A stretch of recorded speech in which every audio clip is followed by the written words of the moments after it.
Okay, I put it on the other shelf, and this is the grease tray. I went ahead and put this piece on, and right here, that's where the grease tray slides in and out. I'll show you how I did it. It's the grease tray. See, right here is the screw with the washer. That's the D washer. You just line it up on the bottom, put the rack underneath, facing, there's the hole, this is the back, face the rack this way, and then put the screws in. So see how the rack's facing? It's on this side of the hole, facing out. Now we're going to go behind the grill and slide it in there. Looks like it goes in just like so. Easy peasy.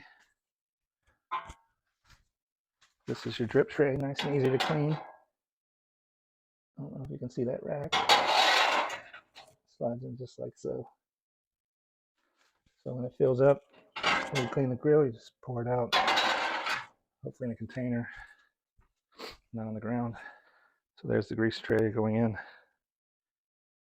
Now we're going to put these louvered pieces on, these stainless steel pieces.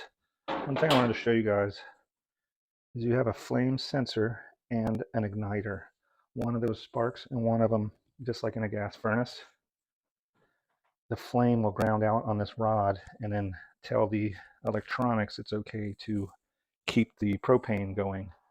So if your grill ever doesn't work, I'm sure there's probably a code or something or in your app.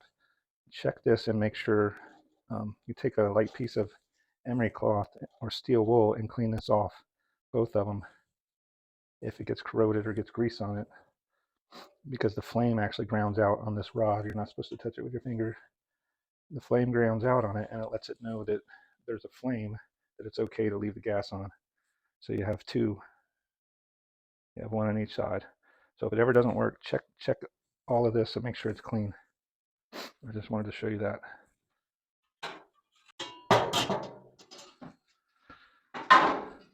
So see these little wings sticking out? They go down into these little grooves, like so.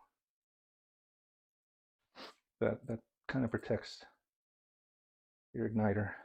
So showing the grates, then the warming rack.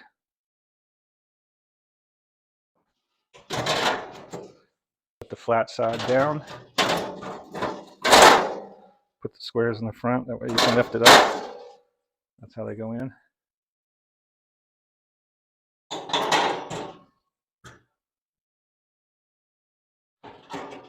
So the lip goes towards the back.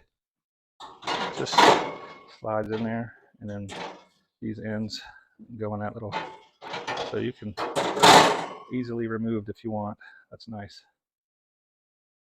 That's it. We just got to put the propane tank in, plug it in, and check it out. All right, I got the grill outside now. There's my tank. Got rained on, didn't get the cover on in time. There's my old piece of scrap grill. There's the, man, that thing was in rough shape. Let me show you how to hook up the propane tank, so let me turn the grill around.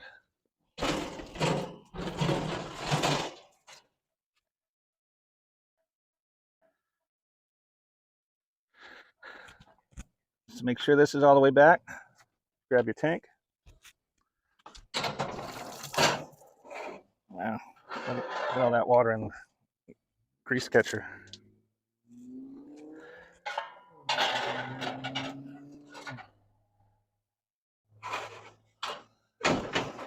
The tank will slide right down in a hole. That tank will slide right down in the hole, and then tighten up the screw. See how it's pushing on the tank?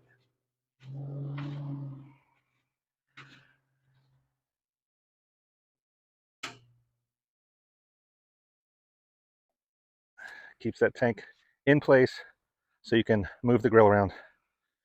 Next, you want to hook up your regulator. You just put that on, tighten it up.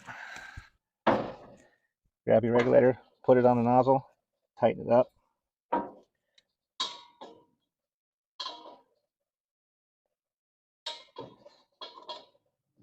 Just snug it down. Open it up, check for leaks. I don't hear any leaks. Good to go. These casters really make this thing easy to move around.